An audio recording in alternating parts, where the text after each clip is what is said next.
15 जून 2015 रात के ठीक 12 बजे पूरा जगन्नाथपुरी शहर अंधेरे में डूबा हुआ था। लेकिन यह कोई साधारण बिजली कटौती नहीं थी। यह फैसला सोच समझ कर लिया गया था और इसका कारण भगवान जगन्नाथ मंदिर के गर्भगृह में एक बेहद गुप्त और रहस्यमयी प्रक्रिया चल रही थी। उस रात भगवान कृष्ण का असली दिल प्राचीन मूर्ति से निकाला जा रहा था और उसे एक नई मूर्ति में स्थापित किया जा रहा था। पूरे शहर को अंधकार में रखना इस प्रक्रिया का एक अनिवार्य हिस्सा था और इसे देखने वाले एकमात्र व्यक्ति ने जो खुलासा किया वह आपको झकझोर कर रख देगा। लेकिन सवाल यह है कि आखिर ऐसा क्यों किया गया?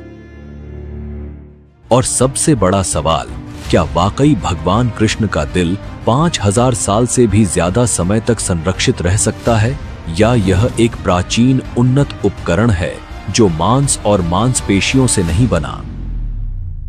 जगन्नाथ मंदिर के नियम और कानून इतने सख्त हैं कि इस पवित्र स्थान में पूर्व प्रधानमंत्री इंदिरा गांधी, रविंद्रनाथ टैगोर, आंबेडकर और महात्मा गांधी जैसे बड़े व्यक्तियों को भी प्रवेश की अनुमति नहीं दी गई।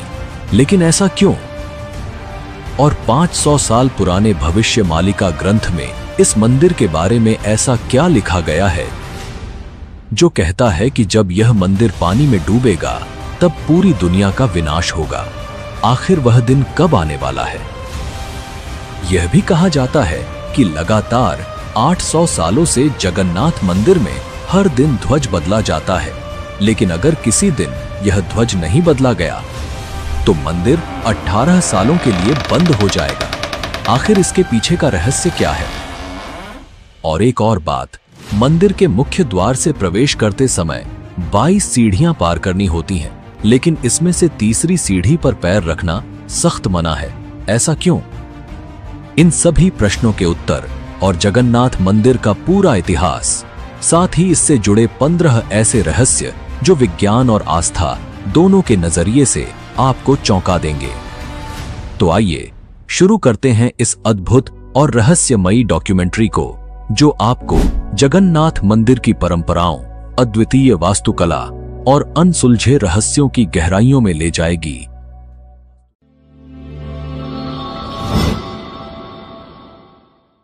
आपने YouTube पर जगन्नाथ मंदिर के रहस्यों के बारे में बार बार एक ही बातें सुनी होंगी, जैसे ध्वज का हवा की विपरीत दिशा में लहराना, समुद्र की ध्वनि का न सुनाई देना, मंदिर के गुंबद की छाया का न दिखना और यहां तक कि मंदिर के ऊपर से पक्षियों का न बैठना।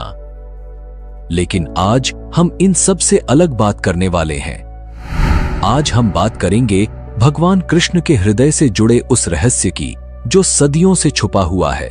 हम बात करेंगे भविष्यमालिका की, उस भविष्यवाणी की जो पूरी दुनिया को हिला सकती है। और इसके साथ साथ हम इतिहास, रहस्य और विज्ञान के दृष्टिकोण से मंदिर की अद्भुत कहानियों की पड़ताल करेंगे। जगन्नाथ मंदिर भारत के ओडिशा राज्य के पुरी शहर में स्थित है और इसे दुनिया के सबसे रहस्यमय मंदिरों में से एक माना जाता है। जगन्नाथ का अर्थ है जगत के स्वामी। बद्रीनाथ, द्वारिका और रामेश्वरम के साथ पुरी का जगन्नाथ मंदिर हिंदू धर्म के 4 पवित्र धामों में से एक है। इस मंदिर का उल्लेख प्राचीन ग्रंथों जैसे ब्रह्म पुराण, नारद पुराण और स्कंद पुराण के उत्कल खंड में मिलता है। ऐसा माना जाता है कि यह मंदिर सतयुग की शुरुआत से ही अस्तित्व में है और इसकी दिव्यता आज भी भक्तों को अपनी ओर आकर्षित करती है। जगन्नाथ मंदिर का सबसे बड़ा और सबसे अनसुलझा रहस्य है ब्रह्म पदार्थ, जिसे भगवान श्री कृष्ण का हृदय भी माना जाता है। यह ऐसा रहस्य है जो सदियों से भक्तों और वैज्ञानिकों दोनों को हैरान करता आ रहा है। आइए जानते हैं इस दिव्य रहस्य की पूरी कहानी, जहां आस्था और विज्ञान एक दूसरे से टकराते हैं। हर 12 साल में जगन्नाथ मंदिर में एक विशेष और रहस्यमयी परंपरा निभाई जाती है। इस प्राचीन परंपरा के तहत भगवान जगन्नाथ, बलभद्र और सुभद्रा की लकड़ी से बनी पुरानी प्रतिमाओं की जगह नई प्रतिमाओं को स्थापित किया जाता है। लेकिन इन पुरानी प्रतिमाओं में मौजूद एक दिव्य तत्व को संभालकर नई प्रतिमा में स्थानांतरित किया जाता है। इसे ब्रह्म पदार्थ कहा जाता है। यह रिचुअल इतना पवित्र और गुप्त होता है कि इसे निभाने के लिए कई कड़े प्रबंध किए जाते हैं। इस रात पूरी शहर की बिजली पूरी तरह काट दी जाती है। हर जगह अंधेरा कर दिया जाता है। मंदिर की सुरक्षा सीआरपीएफ के कमांड में रहती है और किसी भी व्यक्ति का मंदिर के अंदर आना जाना सख्त मना होता है। इस प्रक्रिया को केवल मंदिर के मुख्य पुजारी ही संपन्न करते हैं, लेकिन उन्हें भी ब्रह्म पदार्थ का रहस्य जानने की अनुमति नहीं होती। इसलिए उनकी आंखों पर पट्टी बांधी जाती है और हाथों में मोटे दस्ताने पहनाए जाते हैं। यह सब इसलिए ताकि वे ना देख सकें और ना ही महसूस कर सकें कि ब्रह्म पदार्थ वास्तव में क्या है। कुछ पुजारियों ने अपने अनुभव साझा करते हुए बताया है कि जब मैंने इस ब्रह्म पदार्थ को छुआ तो मुझे एक अनोखी और शक्तिशाली ऊर्जा का अनुभव हुआ।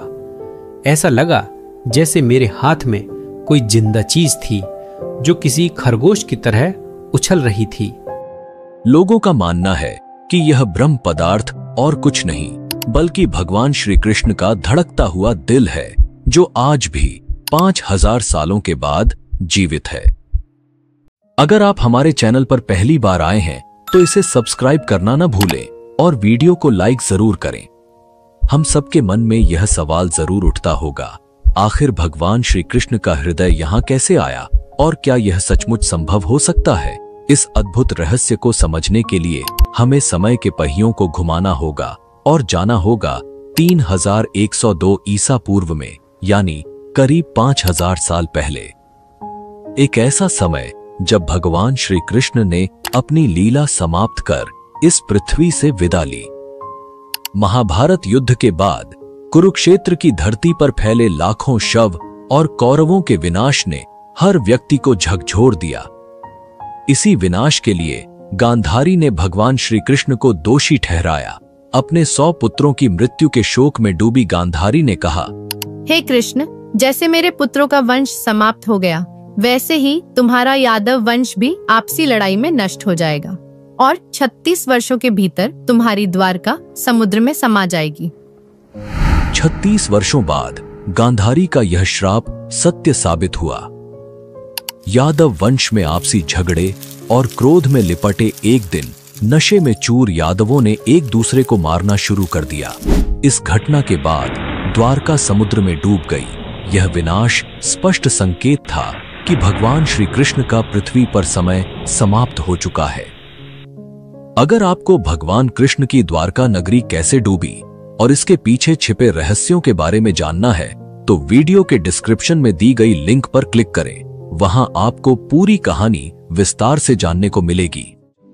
भगवान श्री कृष्ण जंगल की ओर चले गए। वह एक पीपल के पेड़ के नीचे ध्यानमग्न हो गए। तभी जरा नामक एक शिकारी ने उन्हें हिरण समझकर तीर चला दिया। तीर उनके पैर में लगते ही जरा को अपनी गलती का एहसास हुआ। वह माफी मांगने भगवान के पास पहुंचा। श्री कृष्ण ने मुस्कुराते हुए कहा, डरो मत, यह सब मेरी लीला का हिस्सा है। त्रेता युग में तुम राजा बाली थे। मैंने राम अवतार में तुम्हें छल से मारा था और अब उसी कर्म का परिणाम है कि आज तुम मेरे लिए मृत्यु का माध्यम बने हो। इसके बाद श्री कृष्ण ने योग निद्रा में लीन होकर इस भौतिक संसार को त्याग दिया। जब अर्जुन को इस दुखद समाचार का पता चला तो वह तुरंत पहुंचे और भगवान का अंतिम संस्कार किया। लेकिन चमत्कार हुआ। भगवान का पूरा शरीर पंच तत्व में विलीन हो गया, सिवाय उनके हृदय के। यह हृदय धड़कता हुआ और ऊर्जा से भरपूर जलने से बच गया। यह दिव्य हृदय, जिसे बाद में ब्रह्म पदार्थ कहा गया। अर्जुन ने भगवान कृष्ण के दिव्य हृदय को एक लकड़ी के मंच पर रखा और उसे पवित्र नदी में प्रवाहित कर दिया। यह दिव्य हृदय नदी में बहता हुआ लंबे समय बाद ओडिशा के महानदी तट पर पहुंचा। उस स्थान पर एक सब्र जनजातीय समुदाय रहता था। इस जनजाति के मुखिया थे विश्ववासु। जब उन्होंने इस दिव्य हृदय को लकड़ी के मंच पर तैरते हुए देखा तो वह चकित रह गए। इस हृदय से एक दिव्य चमक निकल रही थी। विश्ववासु ने तुरंत इसकी दिव्यता को पहचाना और इसे नील माधव के रूप में पूजना शुरू कर दिया। उसी समय मालवा राज्य के राजा इंद्रद्युम्न, जो भगवान विष्णु के परम भक्त थे, ने भगवान नील माधव के दर्शन करने की प्रबल इच्छा व्यक्त की। उनकी यह खोज आगे चलकर भगवान जगन्नाथ मंदिर के निर्माण की आधारशिला बनी। लेकिन आगे बढ़ने से पहले इस वीडियो को एक लाइक करके चैनल को सब्सक्राइब जरूर कर लीजिए, क्योंकि ये आपके लिए 1 सेकंड का काम है, लेकिन इससे हमारी काफी बड़ी मदद होती है। मालवा के राजा इंद्रद्युम्न भगवान विष्णु के परम भक्त थे। एक रात भगवान विष्णु ने सपने में दर्शन देकर आदेश दिया कि वह उनकी दिव्य मूर्ति नील माधव को ढूंढे और उनके लिए एक भव्य मंदिर का निर्माण करे। भगवान ने संकेत दिया कि यह मूर्ति नीलांचल की एक गुफा में छिपी हुई है। राजा ने अपने ब्राह्मण पुजारी विद्यापति को नील माधव की खोज के लिए भेजा। कई दिनों की कठिन यात्रा के बाद विद्यापति ने आदिवासी मुखिया विश्ववासु के बारे में सुना, जो एक गुफा में छिपी इस दिव्य मूर्ति की पूजा करता था। विद्यापति ने नील माधव की पूजा की अनुमति मांगी, लेकिन विश्ववासु ने इसे अपनी जनजाति का रहस्य बताते हुए मना कर दिया। विद्यापति ने तब चालाकी से उनकी बेटी ललिता से विवाह कर लिया और इस प्रकार विश्ववासु का विश्वास अर्जित किया। ललिता के माध्यम से विद्यापति ने विश्ववासु को मनाया और उसे गुफा तक ले जाने के लिए राजी कर लिया। यात्रा के दौरान विद्यापति ने चुपचाप रास्ते में सरसों के बीज गिरा दिए ताकि वह वापसी पर रास्ता पहचान सके। जब विद्यापति ने पहली बार नील माधव की मूर्ति देखी तो वह उसकी दिव्यता से मंत्रमुग्ध हो गए। तुरंत उन्होंने राजा इंद्रद्युम्न को इस अद्वितीय मूर्ति के बारे में सूचित किया, लेकिन जब राजा गुफा पहुंचे तो मूर्ति वहां से गायब थी। विश्ववासु ने मूर्ति को छिपा दिया था, यह सोचकर कि राजा इसे अपने साथ ले जाएंगे। इस घटना से राजा इंद्रद्युम्न बेहद दुखी हुए। तभी भगवान विष्णु ने फिर से उन्हें सपने में दर्शन दिए और निर्देश दिया कि पुरी के समुद्र तट पर जाएं। भगवान ने कहा, एक विशाल नीम का पेड़ बहकर आएगा, उसी पेड़ से मेरी नई मूर्ति बनाओ। राजा ने आदेश का पालन किया और समुद्र तट पर अपने सेवकों को भेजा। वहां उन्हें वह विशाल नीम का पेड़ मिला, जिस पर भगवान विष्णु के प्रतीक शंख, चक्र, गदा और कमल उकेरे हुए थे। लेकिन इस पेड़ को उठाना आसान नहीं था। कई प्रयासों के बावजूद पेड़ अपनी जगह से नहीं हिला। अंततः आदिवासी मुखिया विश्ववासु की सहायता से यह पेड़ पुरी तक लाया गया, लेकिन कोई भी कुशल कारीगर उस लकड़ी से नील माधव की मूर्ति नहीं बना सका। कारीगरों ने राजा से कहा, हे महाराज, यह लकड़ी इतनी मजबूत है कि हमारे हथौड़े और छेनी का इस पर कोई असर नहीं होता। कृपया हमें माफ करें, हम यह कार्य करने में असमर्थ हैं। इस स्थिति से निराश राजा इंद्रद्युम्न ने भगवान विष्णु की प्रार्थना की। भगवान विष्णु राजा के सपने में प्रकट हुए और कहा, हे राजा, देवताओं के दिव्य वास्तुकार विश्वकर्मा की पूजा करो, वह यह कार्य पूर्ण करेंगे। राजा ने भगवान की सलाह मानी और विश्वकर्मा की प्रार्थना की। कुछ दिनों बाद विश्वकर्मा एक बूढ़े आदमी के रूप में प्रकट हुए और राजा से बोले, हे महाराज, मैंने सुना है कि आप एक मूर्ति बनाना चाहते हैं। राजा ने पूछा, क्या आप यह कर सकते हैं? विश्वकर्मा ने उत्तर दिया, हां, लेकिन मेरी कुछ शर्तें हैं। विश्वकर्मा ने कहा, मैं भगवान विष्णु की मूर्तियां एक बंद कमरे में 21 दिनों में बनाऊंगा। इस दौरान मुझे कोई परेशान नहीं करेगा। अगर किसी ने दरवाजा खोला तो मैं मूर्तियों को अधूरा छोड़ दूंगा।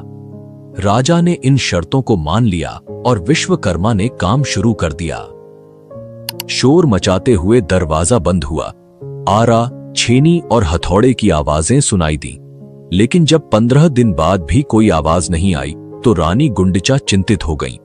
उन्होंने राजा से कहा, महाराज, शायद वह बढ़ई भूख से मर गया है, हमें दरवाजा खोलना चाहिए। राजा ने मना किया, लेकिन रानी ने जोर दिया और दरवाजा खोलने का आदेश दिया। जैसे ही दरवाजा खुला, सभी हैरान रह गए। विश्वकर्मा गायब हो चुके थे और पीछे केवल 3 अधूरी मूर्तियां थीं। राजा को बहुत दुख हुआ कि शर्त तोड़ने की वजह से मूर्तियां अधूरी रह गईं।